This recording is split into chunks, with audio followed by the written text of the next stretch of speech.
Hello and welcome back to the fourth and final challenge of the Magic 2015 expansion, where we actually already beat the opponent, but we're doing it once again because our opponent got a bit mana screwed when we did win. So hopefully this will be a more interesting match to show you, and this hand unfortunately we cannot keep. This does lack early creatures, but it does have some good early removal, so I'm gonna keep here and hope we draw some putrid leeches or maybe some rampant growths. Alright, Child of Night's not bad. So we'll have a turn to play and we'll have Putrefy for a couple turns.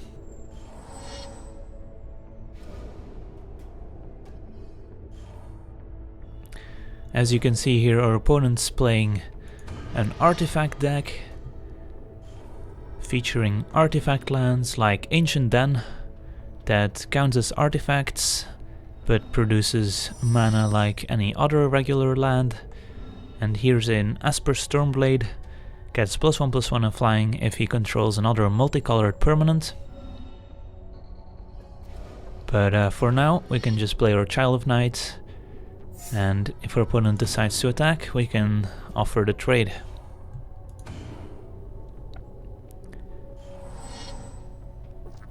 So hopefully our opponent doesn't play a second Stormblade here. He does not, and he doesn't attack. That's good. Master of Ethereum is gonna be somewhat of a problem, pumping all his artifacts, as you can see here. Alright, we have some decisions to make here. We can Rampant Growth or keep up or Putrefy. And I think we can afford to keep up Putrefy here. We do have another land in hand, so we're not at risk of being stuck on 3. Although we do wanna start casting our hatchlings at some point. Alright, I'm pretty glad we kept up Putrefy, because Cranial Plating is the most scary card in the opponent's deck by far. As you can see here, he can even equip it at instant speed if our opponent so desires. And our opponent just attacks with the Master of Ethereum. Now we could just kill the Cranial Plating, because Putrefy can kill an artifact, but I think we just want to point the first Putrefy on the Master of Ethereum here, because that's also a problem that our Child of Night can't really deal with.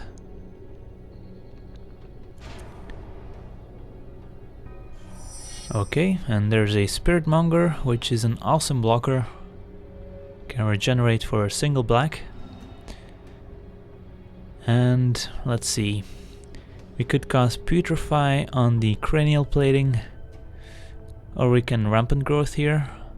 And I think we have to Rampant Growth because we wanna be able to cast our Spirit Monger next turn.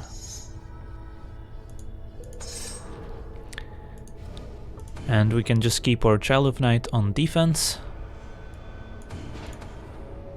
Keep in mind that our opponent can equip the Cranial Plating at instant speed with double black.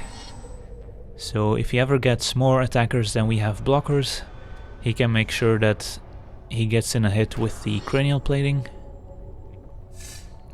Opponent searches for a swamp and equips the Cranial Plating. I don't think he will attack. If he does, we'll block for sure. Aether Spellbomb can clear one of our blockers. And Frogmite for free, thanks to affinity for artifacts, costs 1 colorless less for each artifact he has. So, okay, and Garruk's Wake is not bad. So if we cast our Spirit Monger, our opponent probably uses a Spellbomb to return it and gets a hit-in with his Cranial Plating. But I think we want to do that anyways. Let's see, our other plan could be casting Putrefy on Cranial Plating. That could work, but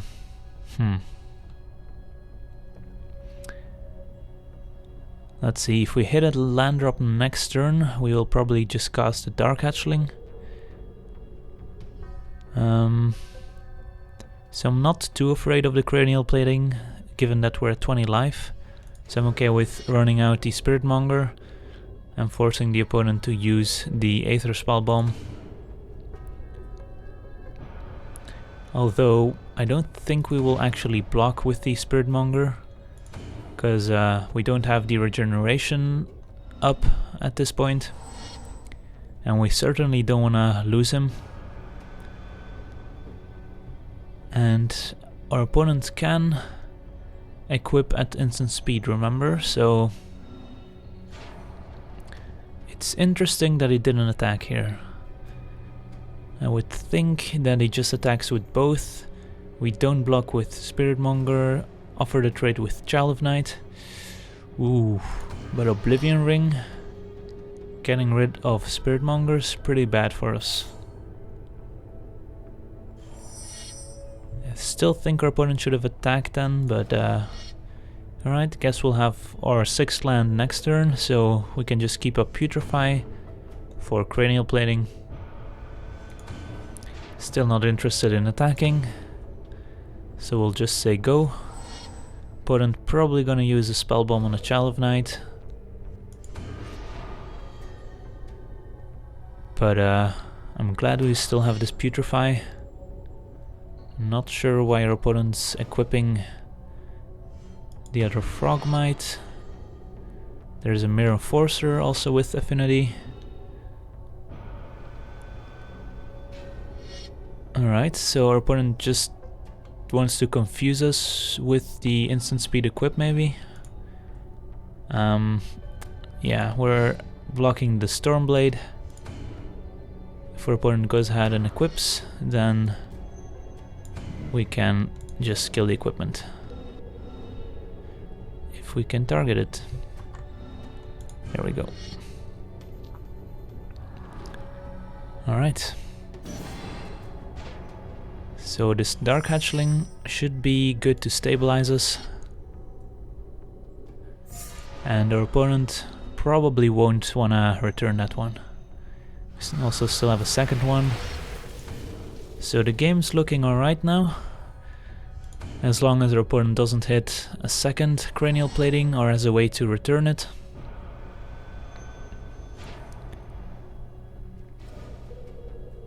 And there's a Court Homunculus, just a 2/2. So that's not a problem. Alright, we're getting close to casting in Garruk's Wake. Do we want to play our second Dark Hatchling? I guess we do.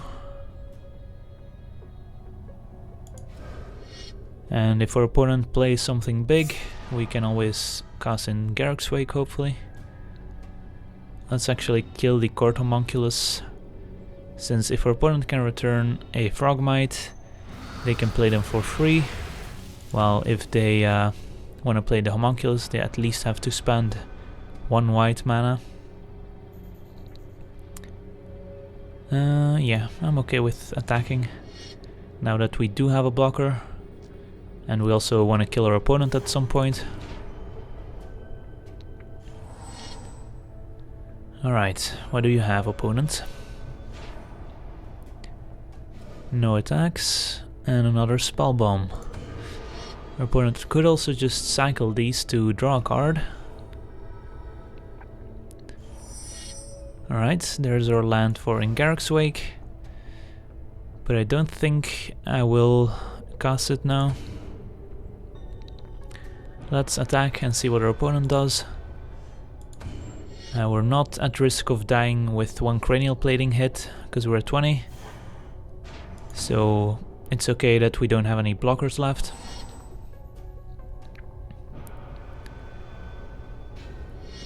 Alright, opponent attacks for 4.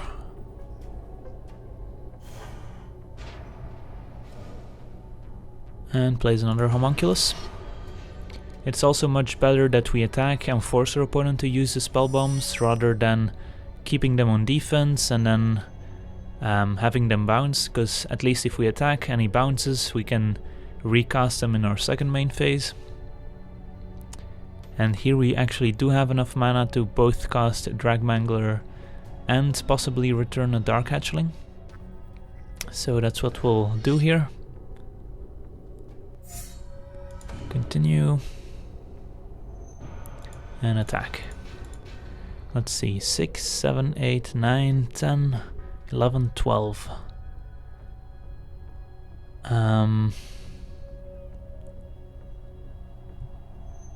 So we're not at risk of dying, I think.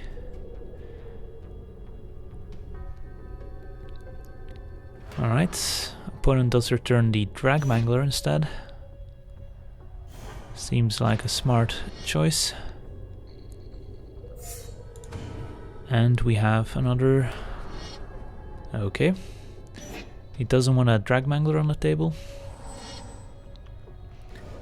He's gonna top deck a Mox Opal, which is active, but I don't think it's gonna change much, although Sanctum Gargoyle can return an artifact, and I'm guessing... oh, decides to return the creature rather than the equipment.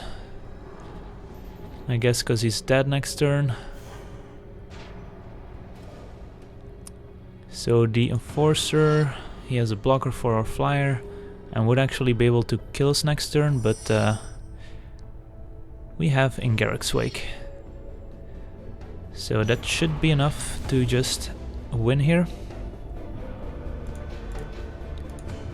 Alright, took me a few tries, but we finally beat our opponent that wasn't mana screwed. I want to thank you for watching, I hope you enjoyed. As always, have a nice day.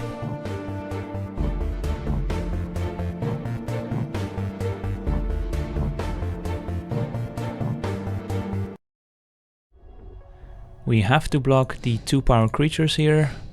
Opponent equips, this gives +8, or +7 rather. And let's hope for the best. There we go. Damage happens. And we're at 2 life. And there's a Spirit Monger. Alright, boys, I think we've stabilized.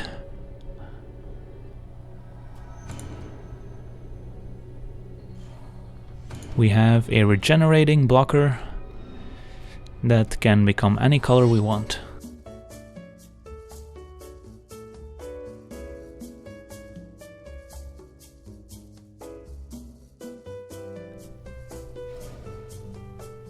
Alright, I guess we're dead.